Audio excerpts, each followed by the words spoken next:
도로트 신조 제3조 복음의 설교에 대하여서 살펴보겠습니다. 18페이지 위에 다같이 한 목소리로 읽겠습니다.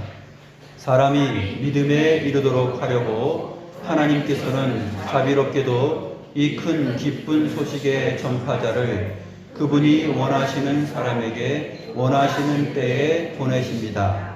복음 전파자의 사역으로 사람들은 회개하고 십자가에 못 박힌 그리스도를 믿도록 부름을 받습니다. 그런즉 저희가 믿지 아니한 일을 어찌 부르리요? 듣지도 못한 일을 어찌 믿으리요? 전파하는 자가 없이 어찌 들으리요? 보내심을 받지 아니하였으면 어찌 전파하리요? 기록된 바 아름답도다 좋은 소식을 전하는 자들의 발이여 함과 같으니라. 지난 시간에 우리가 모든 사람이 아담 안에서 죄를 지었고 심판받고 정죄받아야 마땅한 것에 대해서 살펴보았고, 그런데 그러한 자들인 우리를 하나님의 아들을 보내심으로 인하여서 구원하셨다 하는 내용까지 살펴보았습니다. 누구든지 그분을 믿으면 멸망하지 않고 영생을 얻도록 하셨습니다. 바로 거기에서 하나님의 사랑이 나타났습니다. 이 거기에서 하나님의 사랑이 나타났다. 그 아들 안에서, 그 아들의 죽으심과 부활하심 안에서 하나님의 사랑이 나타났다는 것이에요. 우리가 잘 아는 요한복음 3장 16절, 하나님이 세상을 이처럼 사랑하사 독생자를 주셨으니 라는 부분에서 이처럼 사랑하사가 바로 그 위에 있는 내용이죠. 모세가 광야에서 뱀을 든 것처럼, 그것처럼 인자도 들려야 하리니, 그렇게 사랑하신 것입니다. 주님을 최고의 죄인으로 심판받아 멸망받아 마땅한 존재처럼 우리에게 보내셔서 죄 없으신 그분을 장대에 달아서 올리신 것처럼 십자가에 못 박아 죽으시죠. 그것처럼 사랑하신 거예요. 하나님이 자기 아들을 그렇게 죽이시기까지 사랑하셨다 하는 것이 요한복음 3장 16절의 의미입니다. 근데 바로 그렇게 나타나는 하나님의 사랑, 그것이 뭐냐면 제3조 복음의 설교입니다. 이 아들에 관하여 전파하는 것이 복음의 설교라는 것이에요. 이 땅에 많은 교회가 있지만 복음의 설교를 듣는다고 하지만 복음의 설교보다도 수많은 예화들을 많이 듣죠. 수많은 인간들의 간증을 많이 듣죠. 수많은 우리들의 생각 속에 우리가 이성적으로 합리적으로 생각하고 경험할 수 있는 우리들의 경험을 많이 듣죠. 설교 전체 시간 속에서 우리들은 무엇을 많이 듣냐 하면 이 복음에 대한 설교를 해석하고 설명하고 그것을 누리기보다는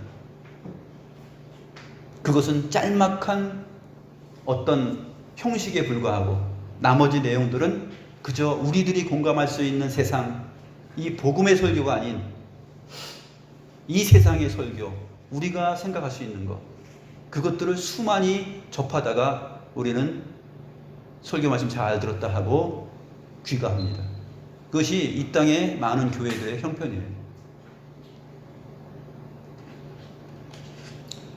그래서 바로 그러한 부분에서부터 멀어졌던 이 도로트 신조가 나오게 되었던 이 학론파들이 자기들의 생각으로 구원에 대해서 이해하고 믿음에 대해서 이해할 때 그렇게 인간적으로 이성적으로 밝히려고 했고 이해하려고 했던 것을 지금 정리하고 있는 것이 도로트 신조입니다.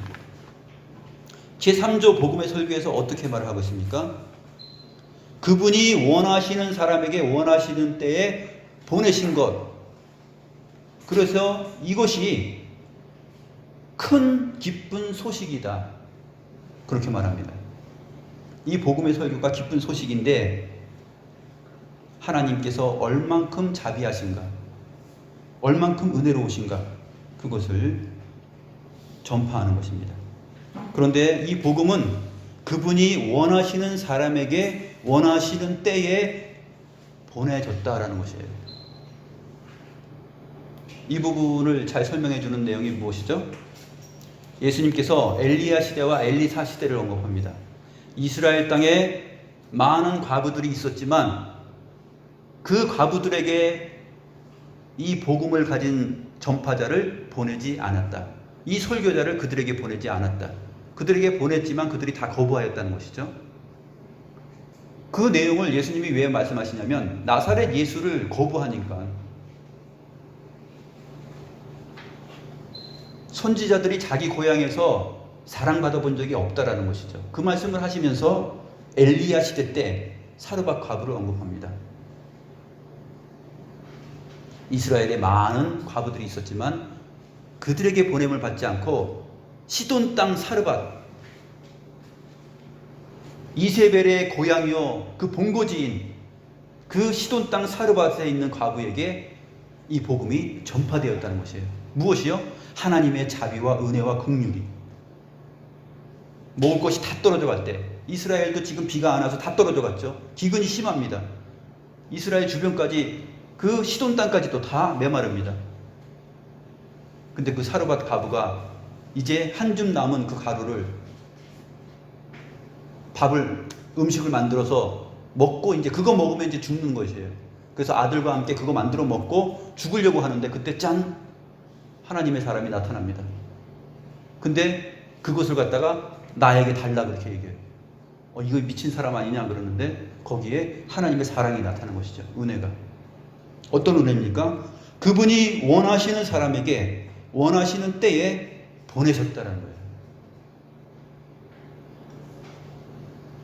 세리와 죄인들, 창기들에게 예수님을 보내셨죠. 바리새인과 서기관들이 막 비난합니다. 예수님은 또 주님의 제자들은 왜 저렇게 세리와 죄인들하고 음식을 먹고 그들과 함께 하는 거야? 그런데 그 이유는 그것은 그분이 원하시는 사람에게 원하시는 때에 보내신 것이다 하는 것입니다. 12 제자를 택하신 것이나 그들에게 보내신 것이나 그들을 구원하는 것은 바로 그러한 의미다 하는 것입니다. 영생을 주시기로 작정된 자는 다 믿더라 그랬어요. 사도행전에. 베드로의 설교를 듣고 영생을 주시기로 작정된 자, 즉 그분이 원하시는 사람에게 원하시는 때에 그렇게 보내주셨다는 것이에요. 스데반의 설교를 들어도 두 가지로 나타납니다. 이를 갈면서 막 돌로 쳐 죽이는 사람이 있는가 하면은 그 이후에 어떤 사람이 나타나죠?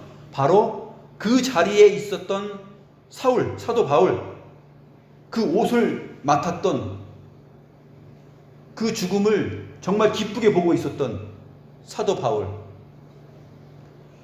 그분이 원하시는 사람이 바로 사도 바울이었는데 그 원하시는 때에 보냄을 받습니다. 그래서 사도 바울이 이제 주님의 나타남을 보고 눈이 멀죠. 그리고 하나님의 계시의 말씀을 그 이후에 다 배우고 듣습니다. 완전히 거듭나죠. 엘리사 시대도 마찬가지죠. 엘리사 시대에 이스라엘에 많은 문둥병 환자가 있었는데 그들에게 보냄을 받지 않고 아람 사람 나아만 장군이 구원을 받습니다. 그가 누구입니까? 왜 그렇게 됐습니까? 그분이 원하는 사람이기 때문에. 하나님께서 원하는 사람이었어요. 그리고 원하시는 때에 그에게 소식이 들려옵니다. 히브리인 중에 한 작은 여자애가 말합니다. 이거 엘리사님한테 가면은 낫게 될 텐데. 그 한마디로 복음이죠. 하나님과 함께하는 엘리사, 그에게 가면 하나님께서 고치신다는 거죠. 원하시는 자에게 원하시는 때에 그렇게 나타납니다. 사도시대 때 어땠습니까? 사도시대 때 에디오피아 내시 간다게, 그렇죠? 이사야서를 읽고 가는데 도대체 여기서 말하는 그가 누구인가 궁금해하죠. 빌립이 성령으로 말미암아 달려가서 뭐 입고 있냐? 그러니까 이사야서 있는데 도대체 이것이 뭔지, 그가 누군지 모르겠다. 그분이 바로 예수님이다. 그러니까 그가 바로 그분이 원하시는 사람에게 원하시는 때에 이 복음의 전파자가 가서 전하는 거죠. 그게 복음 설교라는 것이에요. 복음의 설교는 참된 하나님의 말씀의 선포와 그것을 듣게 되는 사람들은 여러분들처럼 여러분들이 이 복음의 설교를 지금 듣고 있다면 여러분이 바로 그 사람이 되고 여러분의 이 시간은 바로 그때입니다.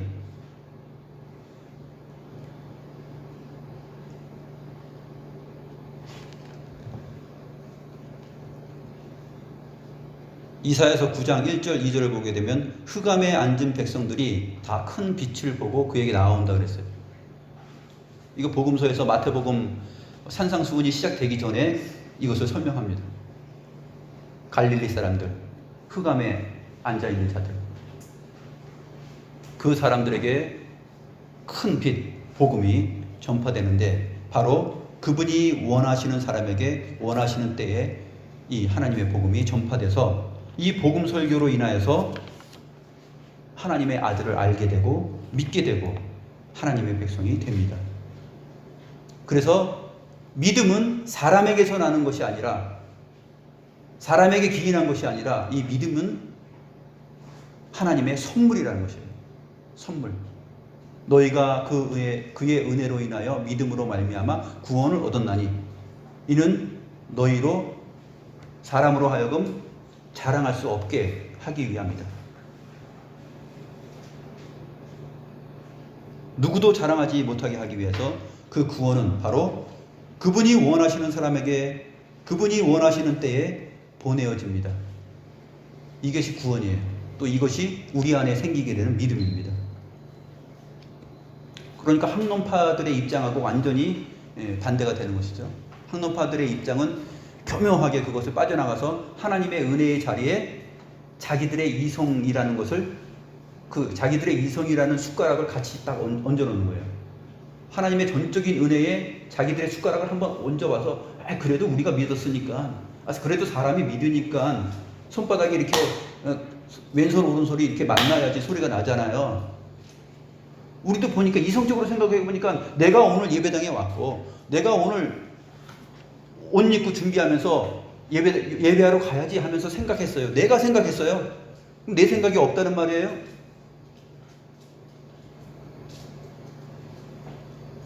너희 안에 소원을 두고 그것을 이루게 하시는 분은 하나님이시다. 이게 빌립보서 2장 13절입니다.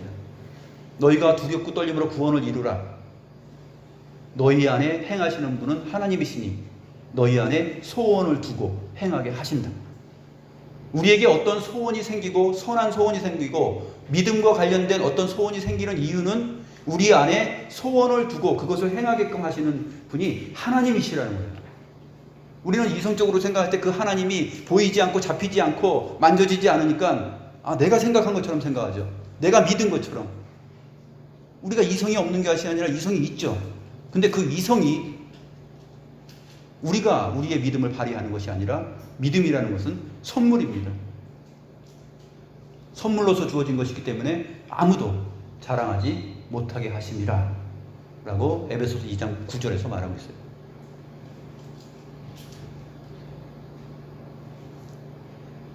그래서 이렇게 설명합니다. 로마서 10장 14, 15절을 인용하죠. 그런즉 저희가 믿지 아니하는 일을 어찌 부르리요? 듣지도 못한 일을 어찌 믿으리요? 전파하는 자가 없이 어찌 들으리요? 보내심을 받지 아니하였으면 어찌 전파하리요?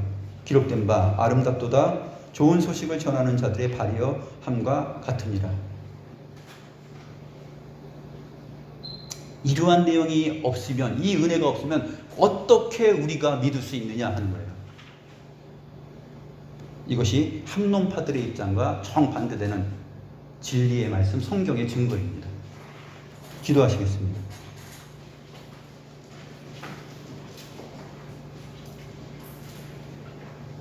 하나님 아버지, 우리의 구원이 우리 자신에게서 나오고 우리의 믿음이 우리 자신에게서 조금이라도 나오는 것이 아니라는 것을 우리는 배우게 됩니다. 하나님, 우리는 아담 안에서 철저하게 죄인으로 타락하여서 멸망받아야 마땅할 존재들로 되었었습니다. 그런데 하나님께서 그 아들 예수 안에서 창세전에 우리를 선택하시고 또 미리 아신 자들을 부르시고 부르신 자들을 의롭다 하시고 의롭다 하신 자들을 영화롭게 하셨다라는 이 하나된 구원을 우리들에게 선물로 주셨습니다. 그렇기 때문에 우리가 오늘 이 자리에 나와서 이 말씀을 듣습니다. 하나님의 그 은혜가 아니면 어찌 우리가 이 자리에 나올 수 있으며, 어찌 우리가 이 하나님의 말씀을 들을 수 있으며, 어찌 우리가 그 하나님의 말씀에 아멘할 수 있으며, 어찌 우리가 그 하나님의 말씀을 소망으로 여기겠습니까? 이것은 우리의 이성이 아니라 우리 안에 소원을 두고 행하시는 성령의 역사인 것을 우리가 생각합니다. 하나님 아버지, 이렇게 큰 구원의 내용들, 이 도리들을 우리가 잘 지키게 하옵소서.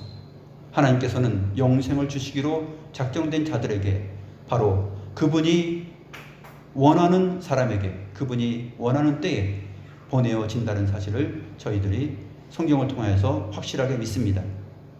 아시아의 복음을 전하려 할 때에 마게도냐 사람들이 나타나서 자기에게 오라고 손짓하였던 그 성령의 역사를 볼 때 우리는 또한 그 증거를 확인하게 됩니다. 하나님, 그처럼 하나님은 하나님께서 원하시는 사람에게 하나님께서 원하시는 때에 보내심을 주셔서 이 복음의 설교를 듣게 하시고 이렇게 복된 구원의 영광을 누리도록 하십니다. 이 자리에 함께 예배하는 우리 모두가 이 큰 구원을 누리는 복된 거룩한 성도들임을 생각하며 믿으며 이 세상 가운데 가장 기뻐할 수 있는 그러한 신실한 주의 백성들이 되게 하옵소서. 예수 그리스도의 이름으로 기도드립니다. 아멘.